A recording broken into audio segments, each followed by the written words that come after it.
can see that there's features between the 50 hertz and 20 hertz range right here that are repeated. Now it's going to commercial, so it's changed there. I think it was sports before that. Now what we're seeing is an emphasis of the audio signal in the subaudible range, which is fine.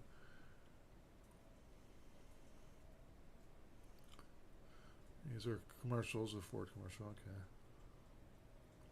So I'm just going to let this run and play, and people that are watching this can make up their own mind and seeing if these anomalies are have probable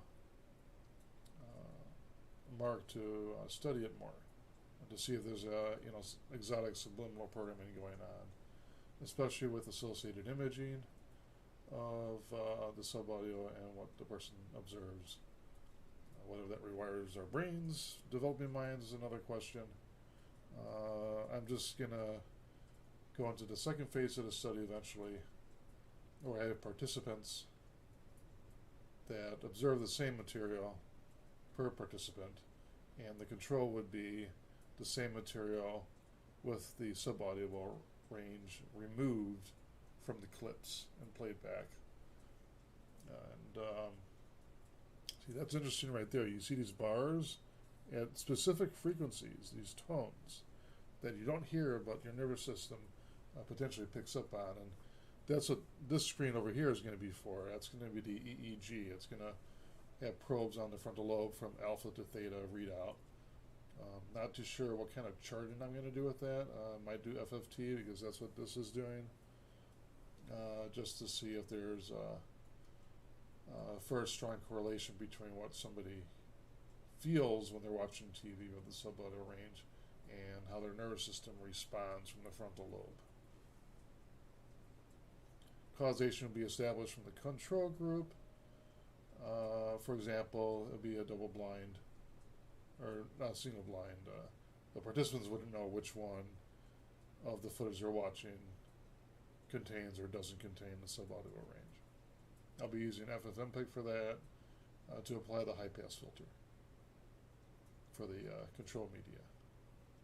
So right now there's definitely audio going on right here, but the programming that's on right now is not demonstrating anything in the subaudible range, below the hearing range. I started at 100 hertz because, going down in the chart, I know that some people could hear some things at 100 hertz, but, I can't. But as you go down towards like 70 hertz, certainly the 50 hertz range, that's that red line right there, and then 20 hertz range. The patents that I researched from the Department of Defense, which is under a fictitious author, originally drafted in the 60s and 70s, from what I read as part of Operation Mockingbird, is that anything below, between the 1 hertz and the 10 hertz range, being documented as inducing certain types of emotions in the nervous system.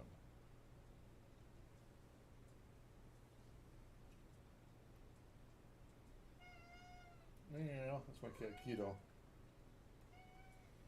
Yeah. Yeah, Keto from my friend Andy. It was a rescue. What's up, Keto? Yeah. You hungry again? Or you just want attention? You just want attention. Alright. You wanna play?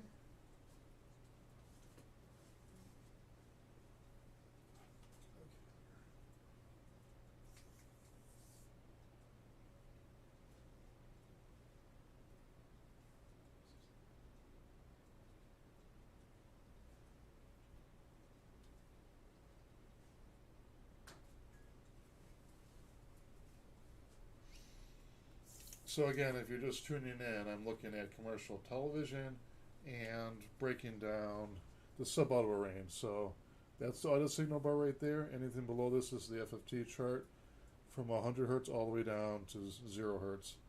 And below the first red line is a 20 hertz, and below the second red line is below the 50 hertz. Anything below the 20 hertz has been documented in patents to induce nervous system response, such as evoking in a person certain emotions, and whether if that is damaged and rewiring people's brains as developed for adults, with the associated imagery on the screen. That has yet to be seen. The purpose of my study is to establish if there's causation between commercial media nervous system and the subaudio range. This screen right here will eventually be at the EEG output of participants, and there will be a control pool of media that I would know, but they wouldn't, of the below the subaudio range removed using FFmpeg high pass filter, only allowing anything above 100 hertz to remain in the audio. So that's going to be the control, and we'll see what happens when the study's conducted. There is an anomalous activity that I looked at earlier in the first phase of the study that establishes that anomalies do occur that are not repeated from the audible signal range down to the subaudible range, that are unique signatures, and we've already seen some of that already in this video. And for the sake of this being a live video and not knowing if people are watching right now, when you see like bars at specific frequencies below the audible range coming through the FFT, that's an indication that there could be possible manipulation going on with our nervous system in order to induce certain emotions, and again, associating that with the programming.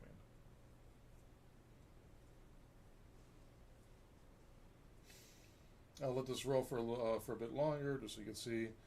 We're watching Fox 32, Chicago at the moment, but I could turn to other channels too, and we could observe other channels and programming and see how that might differ.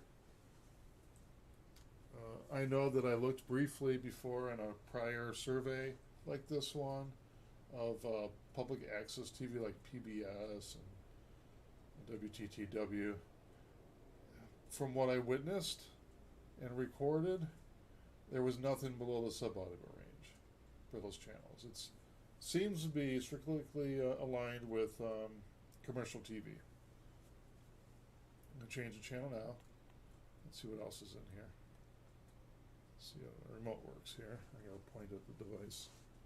There we are. So this is channel 26, 23. Let's go to channel, one of the WTTW channels. We'll go to the first one here and see if there's anything exhibited in the subaudible.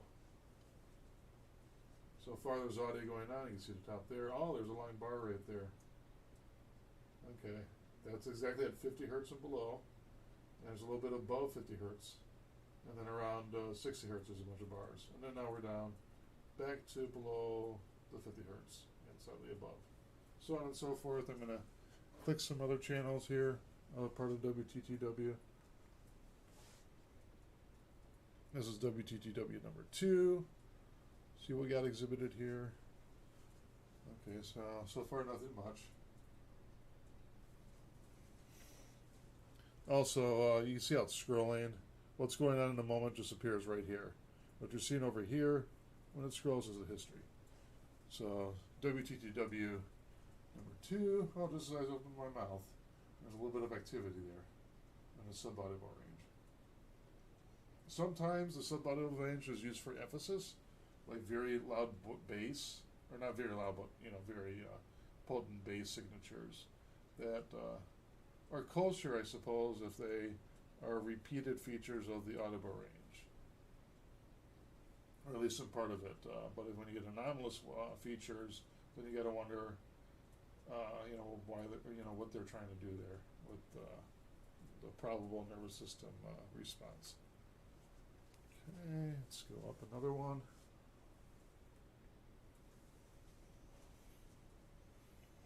This is WTTW 3. I think there's 4 WTTWs going on. This might be a commercial, or an infomercial of some sort. Nothing going on. Well, as soon as I open my mouth, there's something. Okay. But that's even going lower. That's right above the 20 hertz range.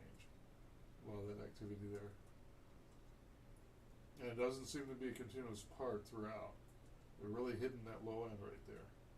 It's definitely not in the audible range, but in the nervous system range. Okay, I'm going to go to channel 9. The first channel 9, the main one right there. Channel 9-1. Let's see, we got, what's the program in here? This looks like a television show of sorts. Alright, not much going on there. It might just be little dips from the audible range is all that is right there, I think. So nothing going on there. Alright, now I'm going to go to PBS. It's channel 20 something, isn't it? I don't remember.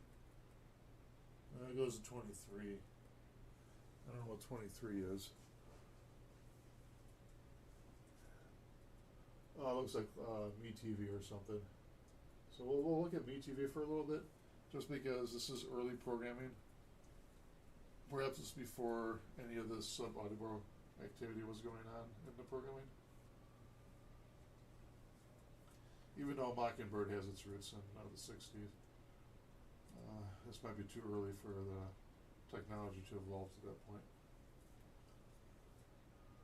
Okay. Yep, so I think we've seen enough of this. This looks like the show MASH. And there's really not much going on in the sub-audible range. So we'll go back to channel 32 just to close up from where we started. Okay. Chicago Fox Television.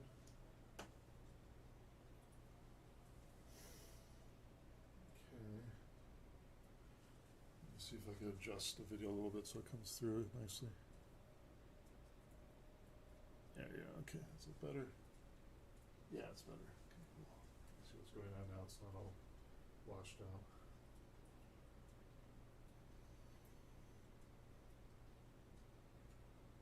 Okay, read there. Okay, so far nothing going on in the sub-audible range. Oh, here we go. As soon as they're looking at something, I can't tell what that is. Is that a roller coaster ride or a commercial? Looks like a commercial. Okay. So commercials definitely have a motive to do some of the sub-audible stuff. Whether if it's nervous system, we don't know yet. With this commercial, anyways, I know a lot of commercials do have it. Okay, I see a lot of repeated signals going upward and downward again. You know, maybe about 6 or 8 repeats for a moment there, and then it starts tapering off and then building up again. That's a real strong one right there. You know, strong magnitude.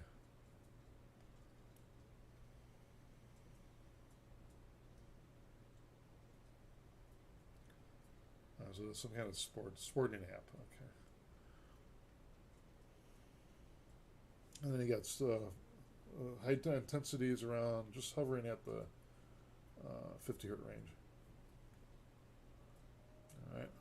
So I believe I've demonstrated enough that there's a worthy cause to study this activity and to see if it has the potential to do harm to the public over a long period of time. Again, I won't be doing that particular study. I'm just establishing whether or not if there's nervous system response associated with the sub-audible range of commercial television. So that's it. I'm going to stop the stream. Here we go.